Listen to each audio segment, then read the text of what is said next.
Magandang araw Luzon, Visayas, Mindanao. Bayan, update muna tayo sa isinasagawang humanitarian mission ng Pilipinas sa Myanmar.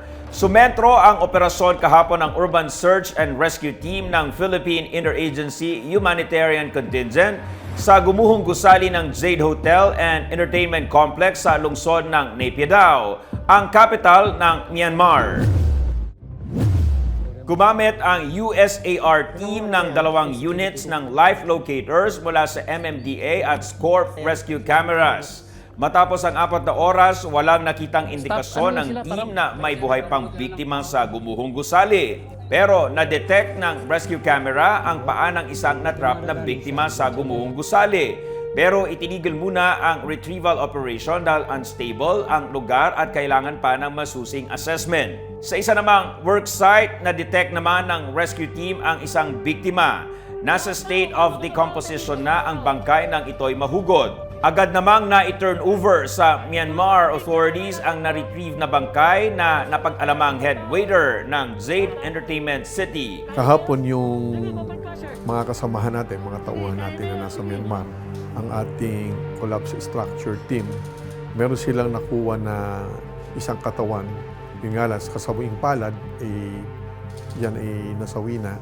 So, isang katawan yon ng isang taga Myanmar na nasa ilalim ng Jade City Hotel. Yan ay 10-story structure at nag-collapse yung first and second floor ng Jade City Hotel. Nakita yan ng ating team at yan ay natanggal na nila dun sa ilalim at na-report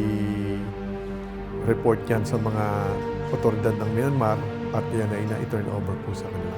Nandito po kami ngayon sa current billeting ng Philippine Interagency Humanitarian Contingent to Myanmar. Dito muna po kami binilit ng Myanmar government pero currently po paalis na po yung ating PIMA team dito po sa likod ko.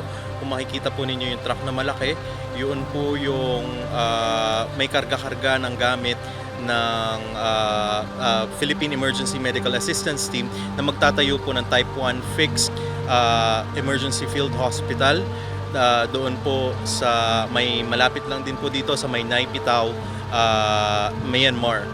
And kung mapapansin din po ninyo, mayroon pong mga bus doon sa likod at yan naman po yung magkakarga sa 32 personnel ng PMAT.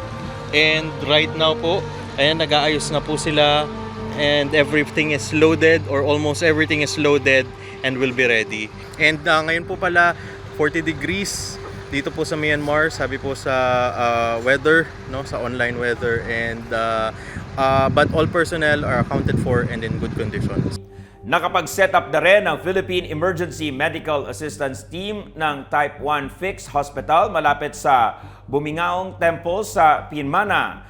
As of April 3, nakapagsagawa na ng 17 medical consultations sa medical team kabilang ang general medicine, surgical at orthopedic. Ayon kay Yusek Nepomuceno, isinasagawa ang debriefing sa mga contingent personnel bago matapos ang araw. Lahat sila ay kompleto at nasa mabuting kalagayan.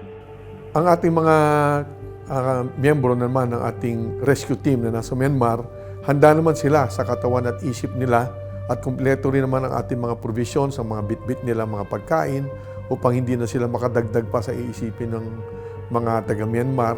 Meron silang pagkain, mga sariling gamot, at mga provision na kailangan nila para sa kanilang matagumpay na misyon sa Myanmar.